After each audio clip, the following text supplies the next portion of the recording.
Hello बच्चों, आज अपन पढ़ाई करेंगे ज्योमेट्रिकल लिमिट। देखते हैं लिमिट का कॉन्सेप्ट ज्योमेट्री पे कैसे अप्लाई करते हैं। ठीक है, क्वेश्चंस अपने पास गिवन है।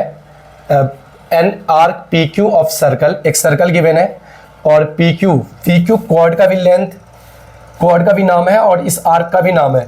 यहाँ पे आगे बोला गया है कि सेप्टेंड कर रहा है एंगल थीटा, तो पी क्यू ए वाला आर्क तो कंसीडर नहीं करेंगे क्योंकि ए आर्क थीटा एंगल सेप्टेंड नहीं कर रहा है। पी क्यू ए वाला आर्क थीटा एंगल सेप्टेंड कर रहा है सेंटर पे। और आगे क्या बोला है, A theta B the area between the P Q and P Q arc. मतलब क्या बोल रहा है कि ए थीटा जो है ना वो एरिया है, किसके बीच का एरिया है, इस कॉर्ड और इस आर्क के बीच का एरिया है। मतलब इस एरिया की बात कर रहा है वो। ठीक है, A theta area, B theta क्या है, B theta B the area between the tangent line.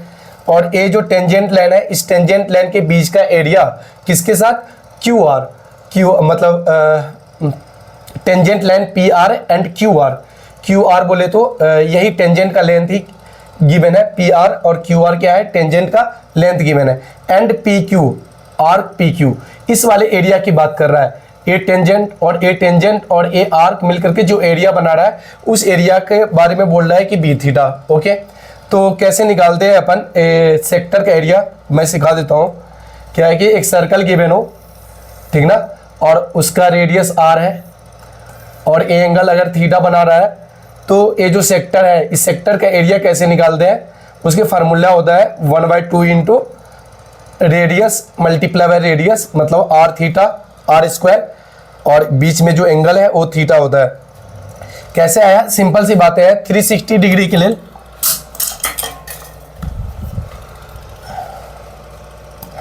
360 degree के लिए सर्कल का एरिया क्या होता है, पाई आर स्क्वायर होता है।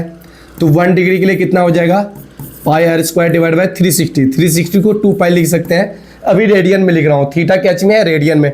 तो थीटा के लिए क्या हो जाएगा, पाई से पाई सिंपल कैंसिल आउट हो गया, 1/2 आर स्क्वायर, और ये थीटा के लिए निकालोगे तो क्या हो जाएगा, थीटा। तो ये एरिया होता है सेक्टर का 1/2 into R square into theta. ये रहा सेक्टर का एरिया। ठीक है, अब ट्रायंगल का एरिया अगर निकालना हो तो कैसे निकालते हैं।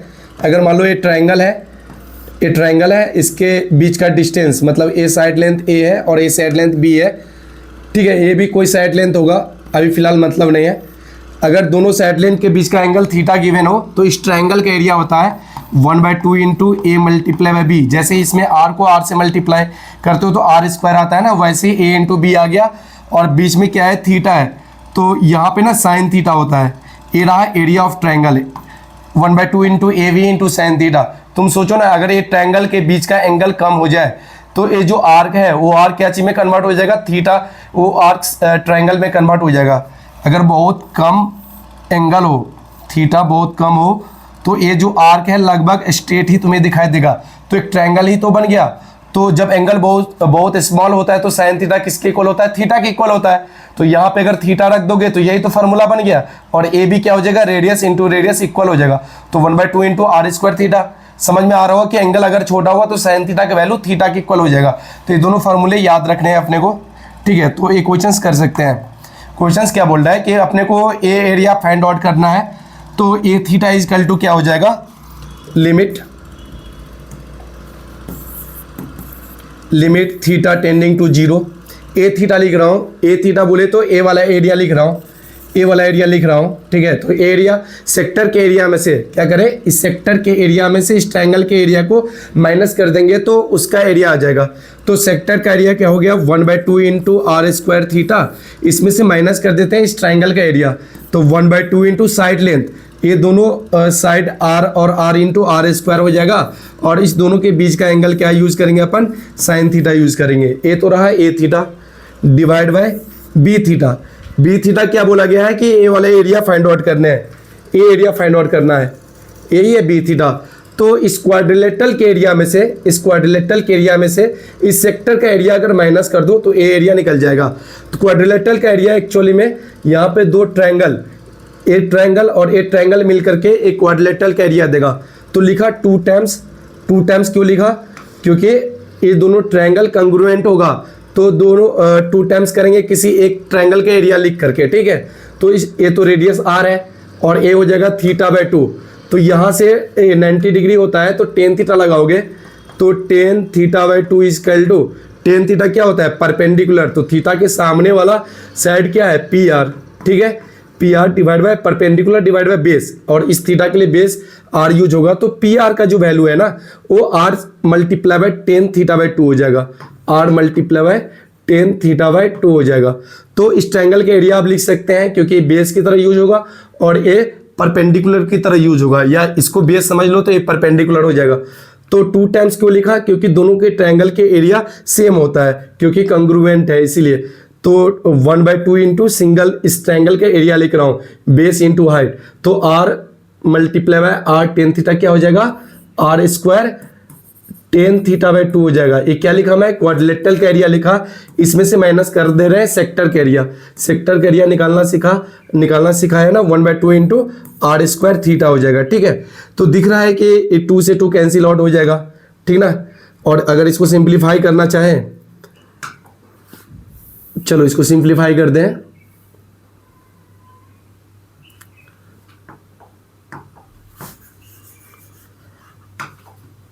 ऊपर क्या लिखा है, ऊपर 1/2 आर स्क्वायर कॉमन आ जाएगा, तो ब्रैकेट के अंदर बचा theta minus sine theta, okay.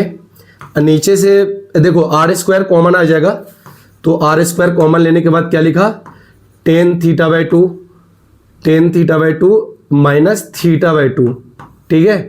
Are square तो कैंसिल आउट हो जाएगा, लिमिट क्या चल रहा है, limit theta tending to zero चल रहा है, तो आर स्क्वायर तो यहाँ से कैंसिल आउट हो गया, ठीक है, ओके। तो थीटा जब इसमें रखा तो जीरो माइनस जीरो क्या बन रहा है, zero divide by zero form बन रहा है, तो एल ऑफ्टा लगाते हैं, तो 1/2 तो बाहर लिखा, ठीक है, 1/2 को बाहर लिखा, और थीटा का differentiation limit theta tending to zero चल रहा है, थीटा का डिफ्रेंसिएशन 1 हो जाएगा, और साइन का सिंपल कॉस थीटा होता है, और टेन थीटा का डिफ्रेंसिएशन सेक स्क्वायर थीटा होता है, sec square theta by two, फिर थीटा बाय टू का चेन रूल चलेगा ना 1/2, और इसका डिफ्रेंसिएशन -1/2, तो ऊपर क्या बन रहा है 1 माइनस कॉस थीटा, नीचे क्या बन रहा है 1/2 कॉमन ले लेंगे, तो 1/2 कॉमन ले लोगे तो ब्रैकेट के अंदर बचेगा sec square theta by two -1, वो क्या होता है tan square theta by two होता है, ठीक है। अब जब थीटा जीरो रखोगे तो नीचे जीरो बन रहा है, तो 0/0 फॉर्म फिर से बन रहा है, तो एल ऑफ्टा लगा सकते हो, या एक काम कर सकते हो, देखो 1/2 तो यहां से कॉमन आया, 1/2 पहले से कॉमन है, तो ओवरऑल 1/4 कॉमन आ चुका है, ठीक है। और फिर 1 माइनस कॉस थीटा को लिख सकते हैं, 1 माइनस कॉस थीटा को 2 sine square theta by to लिख सकते हो, ठीक है।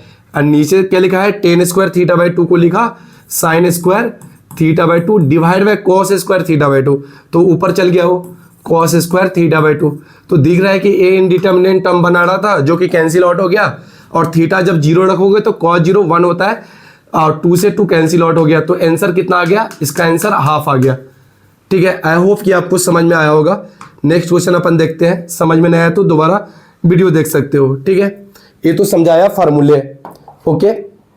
अब आगे क्या लिखा हुआ है, आगे कुछ है क्या, हाँ, यहाँ पे ज्योमेट्रिक लिमिट का कॉन्सेप्ट ज्योमेट्री में अप्लाई करना है। पढ़ते क्वेश्चंस क्या बोला है, let A B a fix diameter of circle of unit radius, एक सर्कल गिवन है जिसका रेडियस 1 यूनिट है, ठीक है, and P be the variable point on the circle, यहाँ पे एक पॉइंट पी है जो कि वेरी कर रहा है, ओके, जो कि सर्कल पे है। Let M be the foot of perpendicular down from point P to the tangent at point A, ठीक है, टेंजेंट एट पॉइंट ए, इस पॉइंट पे सर्कल पे एक टेंजेंट ड्रॉ किया, ठीक ना। और ये जो वेरिएबल पॉइंट है क्या है, एक सर्कल गिवन है यूनिट रेडियस का, उस पे एक पॉइंट जो पी है जो वेरी कर रहा है, और ये गिवन है ए डाटा ए, तो ए जो पॉइंट है वहां पे एक टेंजेंट ड्रॉ किया, ए भी गिवन था क्वेश्चंस के अंदर, ठीक है, कि इस पॉइंट पे अपने को टेंजेंट ड्रॉ करना है, और पी पॉइंट से एक फुट ऑफ परपेंडिकुलर इस टेंजेंट पे ड्रॉ करना है, और उसका नाम क्या दिया है, एम दिया है, ओके।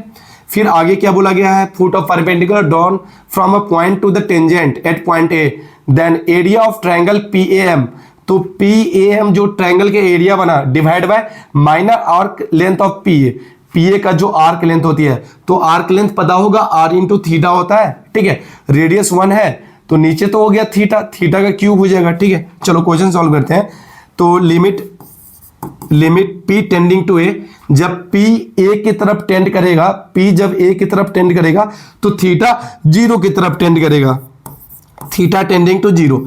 डिनोमिनेटर लिख लेते हैं माइनर आर्क ऑफ पी ए जो आर्क लेंथ होती है ना, वो होता है रेडियस इंटू थीटा। तो रेडियस तो गिवन है 1, तो 1 मल्टीप्लाई बाय थीटा क्या हो जाएगा, थीटा। नीचे लिखा है क्यूब, तो नीचे तो लिखा है थीटा का क्यूब, ठीक है। ऊपर एरिया ऑफ ट्रायंगल पीएम, इस ट्रायंगल का एरिया फाइंड आउट करना है। तो ट्रायंगल का एरिया फाइंड आउट कैसे करते हैं, 1/2 इंटू बेस इंटू हाइट से फाइंड आउट करेंगे।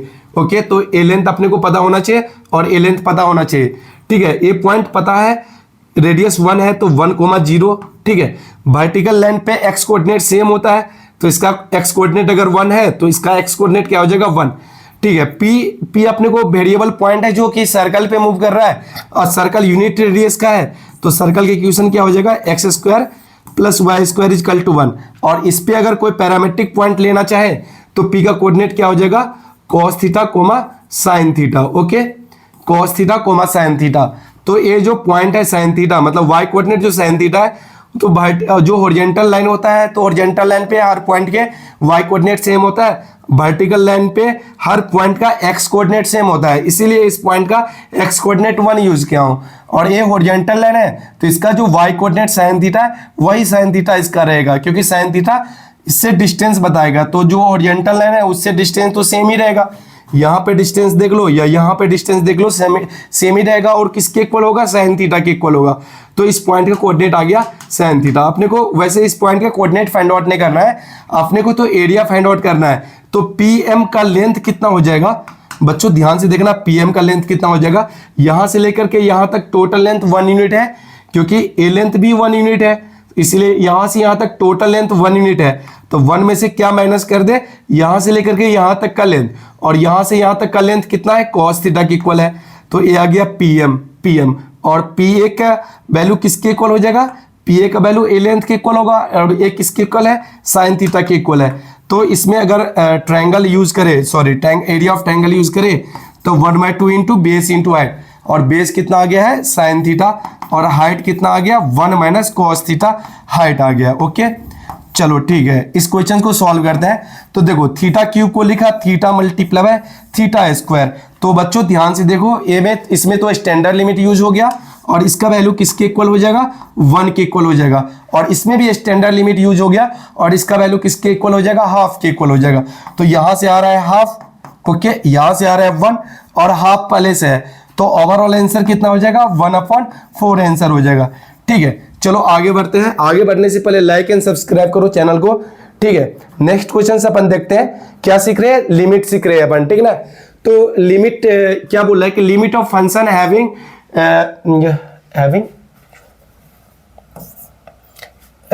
BU-ILT होगा ना, ठीक है, wilt in limits with them.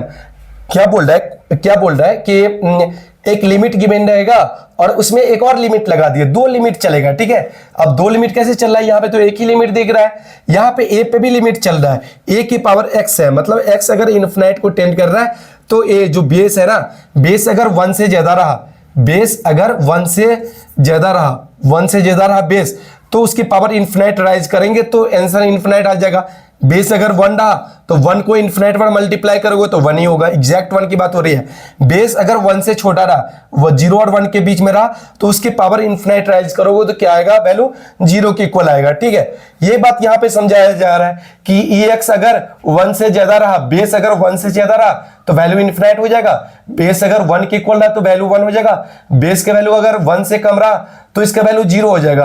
अब e की पावर x अगर 1 से ग्रेटर है तो x 0 से ग्रेटर होगा, वो तो ऑब्वियस सी बातें है। e की पावर x का ग्राफ बना करके देख लो, ये वैल्यू होता है 0,1 है। अगर क्या बोल रहा है कि e की पावर x 1 से ज्यादा है, मतलब e की पावर x, ये y = 1 लाइन है, तो 1 से ज्यादा मतलब a वाले ग्राफ, तो इस ग्राफ के करस्पॉन्डिंग देख पा रहे हो कि x की वैल्यू 0 से इनफिनाइट है, इसीलिए लिखा गया है 0 से इनफिनाइट, x > 0। इसी बात को दोबारा लिखा गया है, ठीक ना। और सेकंड में क्या बोला कि e की पावर x अगर 1 होगा तो जानते हो x 0 रखोगे तो 1 हो जाएगा, ठीक है, तो x इक्वल टू 0 और e की पावर x अगर 1 से कम रहा, मतलब अगर एक ग्राफ कंसीडर हुआ तो x के वैल्यू दिख रहे हो, इस ग्राफ के कोरस्पॉन्डिंग x की वैल्यू क्या आ रहा है, निगेटिव आ रहा है। तो यही चीज यहाँ पे लिखा हुआ है, तो ध्यान से देखना है, ये दोनों अलग अलग लिमिट चलेगा, मतलब a अलग वेरिएबल है, x अलग वेरिएबल है, तब जाकर के ये चीज अप्लाई करते हैं। कैसे क्वेश्चंस में अप्लाई करते हैं, क्वेश्चंस के थ्रू इन कॉन्सेप्ट को समझेंगे। यहाँ पे क्या लिखा होगा, limit fx something limit given है, लेकिन अपने को फाइंड आउट करना है लिमिट x टेंडिंग टू 0। मतलब यहाँ पे एक फंक्शन गिवन है जिसमें n tending to infinite limit चल रहा है, और लेकिन अपने को फाइंड आउट क्या करना है, फंक्शन का लिमिट फाइंड आउट करना है x टेंडिंग टू 0 पे। मतलब कहने का मतलब है कुछ नहीं, इसमें simple limit x tending to 0 भी लगाओ, दो लिमिट लगा करके आंसर बताओ कि इसका आंसर क्या होगा। ठीक है, तो सबसे पहले देखते हैं, अपन अभी जस्ट कॉन्सेप्ट पढ़े, x tending to 0, x tending to 0 तो दो केस लेना पड़ेगा, 0 प्लस और 0 माइनस। ठीक है, तो x लिया 0 से आगे, मतलब x को अगर x राइट हैंड साइड से 0 को टेंड कर रहा है, ठीक है, तब क्या वैल्यू होगा, x अगर 0 को लेफ्ट हैंड साइड से टेंड करेगा तो क्या वैल्यू होगा, RHL और LHL अलग अलग निकाल रहे हैं, तो RHL राइट हैंड लिमिट देख रहे हैं, x अगर 0 से जस्ट बड़ा हुआ तो यहां पे रख दो, यहां पे रखोगे तो 1 प्लस 0 1 से जस्ट बड़ा, और 1 से जस्ट बड़ा नंबर के पावर अगर n tending to infinite raise करेंगे तो क्या हो जाएगा, इन्फिनिट हो जाएगा। तो x प्लस 1 की पावर n तो इन्फिनिट बन रहा है, तो इन्फिनिट बाय इन्फिनिट टर्म्स बन रही है, infinite by infinite indeterminate terms बन रहा है। तो कैसे लिमिट को सॉल्व करते हैं, इन्फिनिट से डिवाइड कर देते हैं, तो x प्लस 1 की पावर n से डिवाइड कर दिया। ठीक है, तो x प्लस 1 की पावर n से डिवाइड करो, यहीं पे देख लो, इसको जब डिवाइड करोगे ना तो इसमें क्या बोल रहा है, x tending to 0, A something 0 को टेंड हो रहा है, नीचे में बहुत बड़े इन्फिनिट हो गया, तो इसका वैल्यू 0 हो जाएगा ना। और यहाँ पे जब x प्लस 1 की पावर n से डिवाइड करोगे, देखो x प्लस 1 के पावर n से पूरे इक्वेशन को डिवाइड कर रहा हूँ, तो यहाँ पे जब डिवाइड करोगे तो वैल्यू 0 हो गया, यहाँ पे जब डिवाइड करोगे तो क्या आ जाएगा, साइन x आ जाएगा।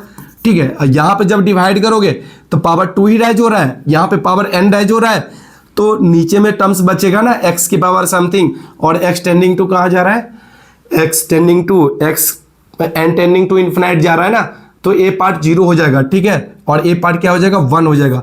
तो a तो रहा राइट हैंड लिमिट, ठीक है, और इस पे लिमिट लगाना है अपने को x टेंडिंग टू 0, तो लिमिट x टेंडिंग टू 0 इस पे लगाओगे तो इसका वैल्यू किसके इक्वल आ जाएगा, 0 के इक्वल हो जाएगा। लेफ्ट हैंड लिमिट समझाता हूँ, लेफ्ट हैंड लिमिट में क्या होगा, x जो 0 है ना वो लेफ्ट हैंड साइड से टेंड होगा, मतलब 0 से जस्ट छोटा, तो 0 से जस्ट छोटा नंबर अगर 1 में जोड़ोगे तो 1 से जस्ट स्मॉल आ जाएगा, और 1 से जस्ट स्मॉल की पावर अगर इन्फिनिट राइज कर रहे हैं तो अभी जस्ट थ्योरी बताया ना, उसके पावर क्या हो जाएगा, 0 हो जाएगा, उसका वैल्यू क्या हो जाएगा, 0।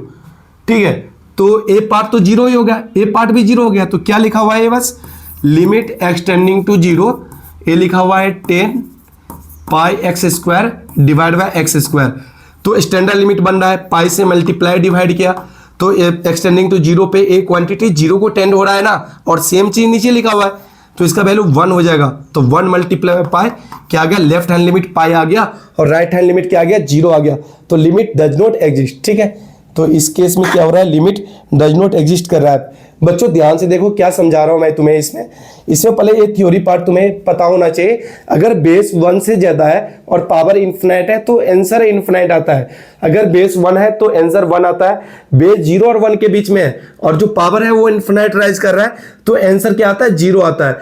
यही चीज यहाँ पे अप्लाई हो रहा है इस क्वेश्चन के अंदर। देखो x अगर 0 को राइट हैंड साइड से टेंड करेगा तो 1 प्लस 0 क्या हो जाएगा, 1 से जस्ट आगे, और उसके पावर n इन्फिनिट है ना, तो उसके पावर राइज करेंगे तो इन्फिनिट हो जाएगा, मतलब x प्लस 1 की पावर n क्या है, इन्फिनिट है। तो इसी से डिवाइड कर दिया पूरे इक्वेशन को, जब इसको डिवाइड करोगे तो 0 हो जाएगा, इसको डिवाइड करोगे तो sin x बचेगा, इसको डिवाइड करेंगे तो 0 हो जाएगा, इसको डिवाइड करेंगे तो 1 बचेगा। ठीक है, सेकंड केस क्या समझा रहा है, इसमें 0 रख दो ना तो 0 आ जाएगा। ठीक है, चलो सेकंड केस क्या समझा रहा हूं कि x अगर 0 को लेफ्ट हैंड साइड से टेंड करेगा तो 0 से जस्ट वैल्यू कम रहेगा, 0 से जस्ट वैल्यू यहां पे रख करके देख लो, 1 जब जोड़ोगे तो 1 से जस्ट कम हो जाएगा, तो 1 से जस्ट कम के पावर इन्फिनिट राइज कर रहे हैं। यहां बताया ना 0 और 1 के बीच में जो नंबर हो बेस में उसके पावर अगर इन्फिनिट राइज करो तो उसका आंसर क्या आ रहा है, 0 आ रहा है। यही चीज यहाँ पे ए पार्ट तो 0 हो गया, ए पार्ट 0 हो गया तो क्या बचा, 10 पाई एक्स स्क्वायर बचा, नीचे एक्स स्क्वायर, पाई से मल्टीप्लाई डिवाइड करके लिमिट निकाला तो राइट हैंड लिमिट 0 और left hand limit pi R है, तो लिमिट डज नॉट एग्जिस्ट कर रहा है। ठीक है, चलो नेक्स्ट क्वेश्चंस में इसी कॉन्सेप्ट को यहाँ पे भी अप्लाई करना है। ठीक ना, तो यहाँ पे बोला है x टेंडिंग टू 1, तो अपने को 2 केस लेना पड़ेगा, 1 से जस्ट आगे 1 से जस्ट पीछे। x इक्वल टू 1 पे क्या हो रहा है, लिमिट को इससे कोई मतलब नहीं है, तो राइट हैंड लिमिट और लेफ्ट हैंड लिमिट निकालेंगे। राइट हैंड लिमिट के लिए क्या करना पड़ेगा, x टेंडिंग टू 1 प्लस लेना पड़ेगा, और लेफ्ट हैंड लिमिट निकालने के लिए अपने को x टेंडिंग टू 1 माइनस लेना पड़ेगा। ठीक है, तो 1 प्लस अगर लेंगे 1 से जस्ट आगे नंबर, तो रख करके देखो, यहां पे जब रखोगे ना 1 से जस्ट आगे नंबर, तो ये पावर इन्फिनाइट भाग जाएगा, तो ए इन्फिनाइट बनना है, तो x की पावर 2n से डिवाइड करना चाहिए, तो मैं डिवाइड करके दिखा रहा हूं। ठीक है, तो क्या चलेगा, लिमिट x टेंडिंग टू 1, और एक और लिमिट चल रहा है limit n tending to infinite. क्या कर रहे हैं, x की पावर 2n से पूरे को डिवाइड कर रहे हैं। क्यों डिवाइड कर रहे हैं, क्योंकि a इन्फिनाइट बन रहा है, 1 से जस्ट आगे नंबर रखा ना, x 1 से जस्ट आगे हुआ तो इन्फिनाइट बनेगा। तो इससे जब डिवाइड करोगे तो क्या बन जाएगा, cos pi x divide by x की पावर 2n माइनस, यहां पे डिवाइड करोगे तो कैंसिल आउट हो जाएगा, क्या बचेगा, sin x माइनस 1 बचेगा। It's okay. और नीचे जब डिवाइड कर रहे हैं x की पावर 2n से डिवाइड कर रहे हैं, तो 1 डिवाइड बाय x की पावर 2n, यहाँ पे जब डिवाइड करोगे तो एक x बचेगा। ठीक है, आराम से डिवाइड कर लेना, यहाँ पे डिवाइड करोगे तो -1 आएगा। ठीक है, एक क्वांटिटी तो -1 और 1 के बीच में है, x टेंडिंग टू 1 रख दो। ठीक है, तो finite number divide by infinite number, ये इनफिनाइट क्यों है, क्योंकि x 1 से जस्ट आगे के लिए सॉल्व कर रहे हैं, और उसकी पावर 2 राइज कर लो, फिर इनफिनाइट राइज कर लो, कोई दिक्कत नहीं है, फिर भी तो 1 से ज्यादा ही होगा। ठीक ना, तो ए पार्ट तो 0 हो गया। ठीक है, ए पार्ट भी 0 हो गया, क्योंकि finite number divide by infinite number 0 होता है। ठीक ना, ठीक है, माइनस बाहर लिखा, फिर लिमिट चल रहा है x टेंडिंग टू 1, और यहाँ पे क्या लिखा हुआ है, sine x minus 1 divide by, नीचे भी है x माइनस 1। ध्यान से देखो क्या है, x टेंडिंग टू 1, यहाँ पे 0 को टेंड करे, 1 को टेंड करे, किसी को भी टेंड करे, इससे कोई फर्क नहीं पड़ता है। ये जब इसके अंदर रखोगे ना, तो साइन के अंदर जो चीजें बन रही है ना, वो 0 को टेंड करना चाहिए, तो टेंड कर रहा है ना, 1 रखा तो 1 माइनस 1, 0 को टेंड कर रहा है, तो स्टैंडर्ड लिमिट अप्लाई हो सकता है। और सेम चीज नीचे लिखा हुआ है, तो इसका वैल्यू किसके इक्वल हो जाएगा, 1 के इक्वल होगा, तो 1 मल्टीप्लाई बाय -1, तो ये राइट हैंड लिमिट आ रहा है -1, लेफ्ट हैंड लिमिट निकाल रहे हैं, 1 से जस्ट पीछे रखोगे तो 0 हो जाएगा। ठीक है, तो उसको लिखा ही नहीं, तो फाइनली क्या लिखा हुआ है, cos पाई x, ए वाले पार्ट 0 हो चुका है, क्योंकि 1 से जस्ट पीछे नंबर रखा, उसकी पावर इनफिनाइट राइज कर रहे हैं, तो 0 हो जाएगा। ठीक है, तो ये पार्ट 0 हो गया, ए नीचे 1 लिखा हुआ है।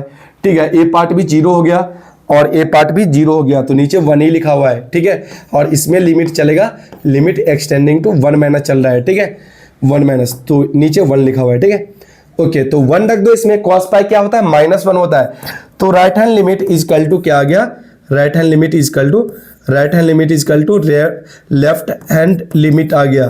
ठीक है, और ये फाइनाइट वैल्यू आ रहा है, किसके इक्वल आ रहा है, -1 के इक्वल आ रहा है, तो right hand limit is equal to left hand limit, और ये फाइनाइट के इक्वल आ रहा है, तो अपन क्या बोल सकते हैं कि लिमिट एग्जिस्ट कर रहा है, और किसके इक्वल आ रहा है, -1 के इक्वल आ रहा है, तो इसका आंसर क्या हो जाएगा, -1 हो जाएगा। ठीक है, चलो ठीक है, नेक्स्ट क्वेश्चन से अपन देखते हैं।